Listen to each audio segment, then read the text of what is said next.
Welcome to More Than a Coach. Coaching is more than just getting athletes physically prepared to perform. We are sitting down with top level coaches in the nation to talk about how they bring out the best in their athletes. Welcome, Coach Burrell. Thank you. Thank you for having me. It is such a pleasure to have you on More Than a Coach. I'm honored to be here with you, as well as I had an opportunity to see you coach in person on a regular basis. And looking at your performance as a coach and your team's performance, I think that U of H is a team that really has made its mark on the national scene. Even though it's not a Power 5 school, you guys are producing Power 5 results on a regular basis. How do you bring out elite performances at a school like U of H who doesn't have all the resources? Well, I think part of I think some of the issue with our perception is a history thing. A lot of people like to use that term Power 5 and Group of 5 and all that. But see, what a lot of people don't realize is University of Houston was in the Southwest Conference with Texas A&M, Texas, Arkansas, TCU, SMU, Baylor, Texas Tech, and Texas Tech at one point. And so our history and our heritage has always been competing against high level schools. I mean, when you lump that group of schools together, there probably isn't a greater number of schools that won a national championship. And a lot of people don't realize that now because of recent history. But a lot of our performance and our legacy and what we're able to do is because we were in that group in the past.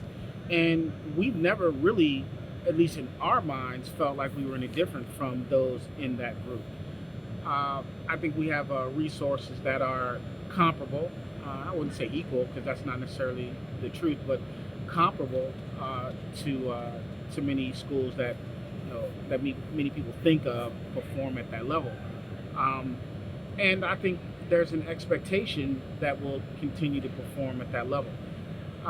So to us, we're just doing what we do. Right.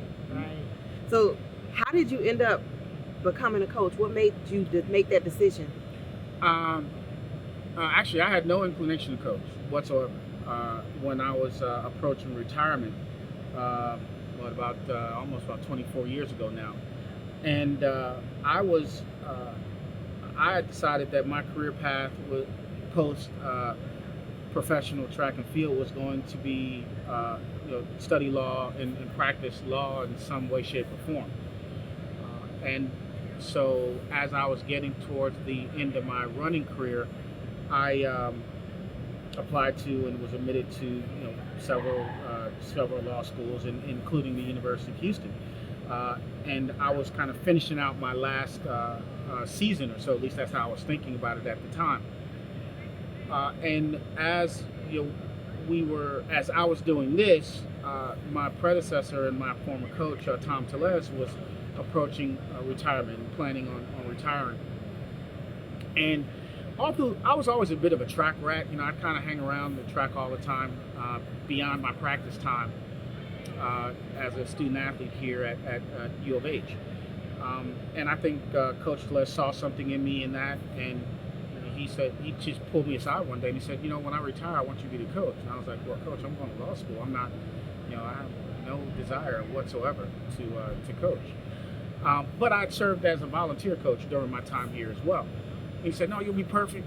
You're alum, and you have a good demeanor with the athletes, and you know what you're talking about, and I think you can convey what needs to be done, to some of the younger athletes. And I was like, nah, I'm going to law school.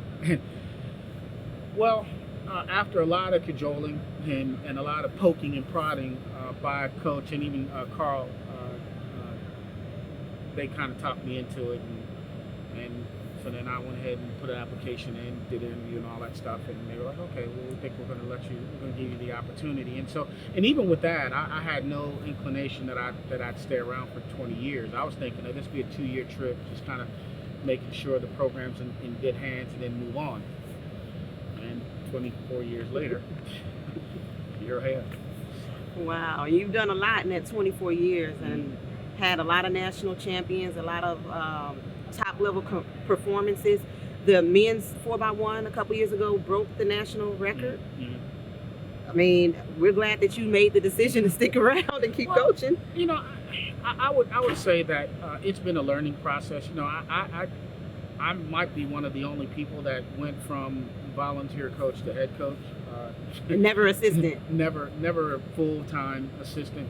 And so the first couple years were definitely a challenge. Not because I couldn't really, I didn't know what I was doing as far as coaching is concerned, but you know, I think it takes a little while to learn the art of coaching. You know, the science is, I think, the easy part, but the art is the more difficult part.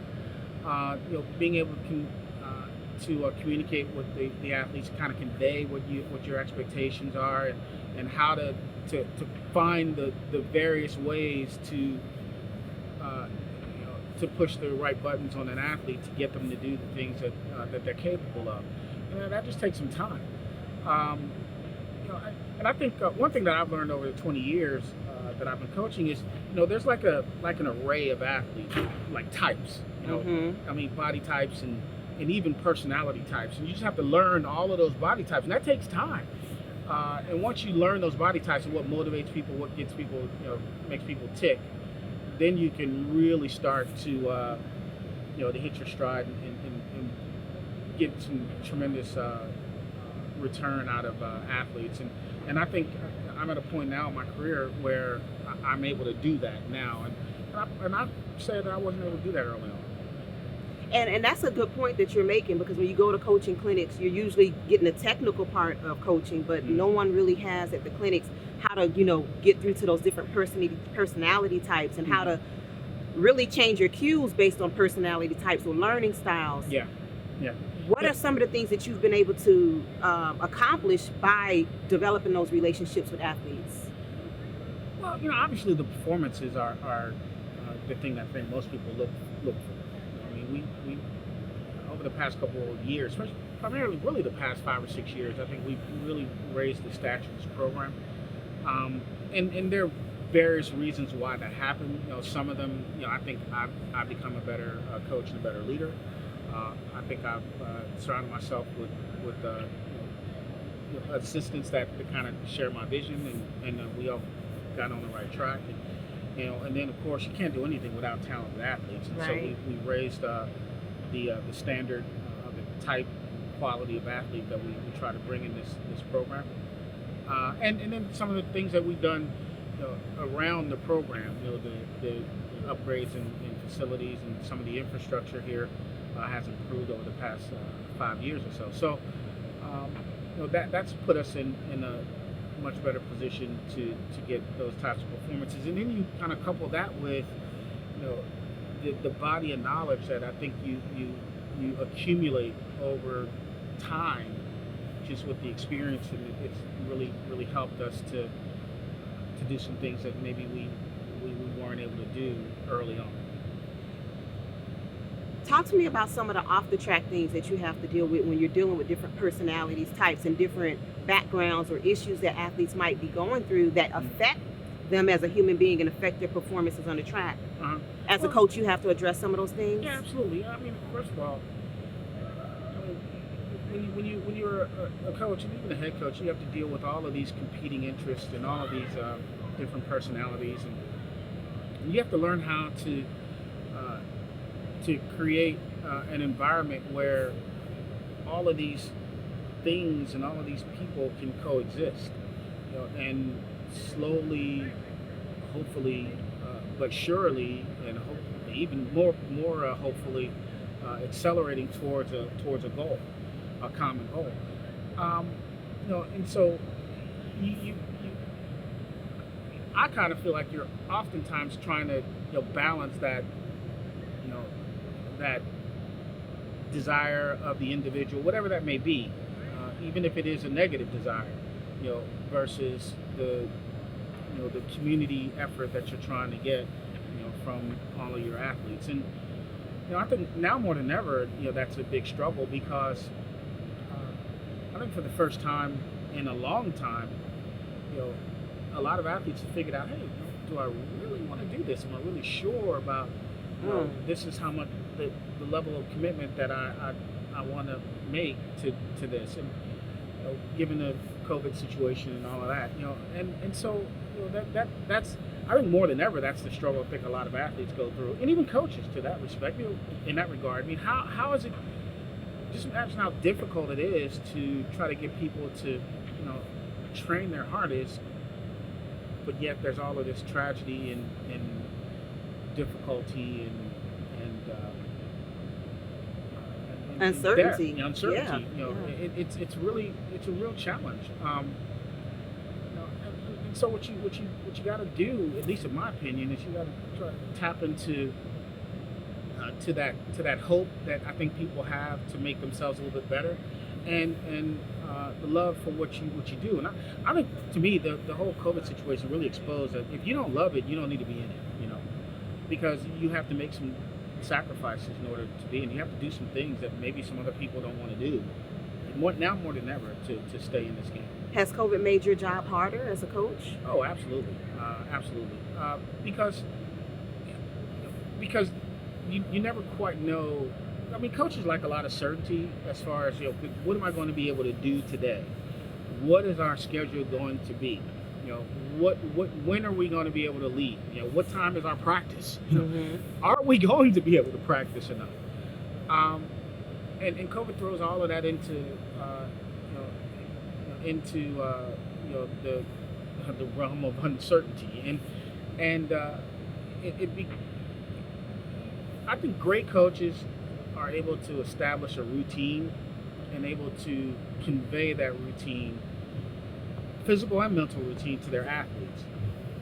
And if you can't establish a routine, how can you establish your culture? Right. And so and also it exposes a lot of inequity, in the system, among programs, and I think in the athletic world that I think makes it really difficult to deal with as well.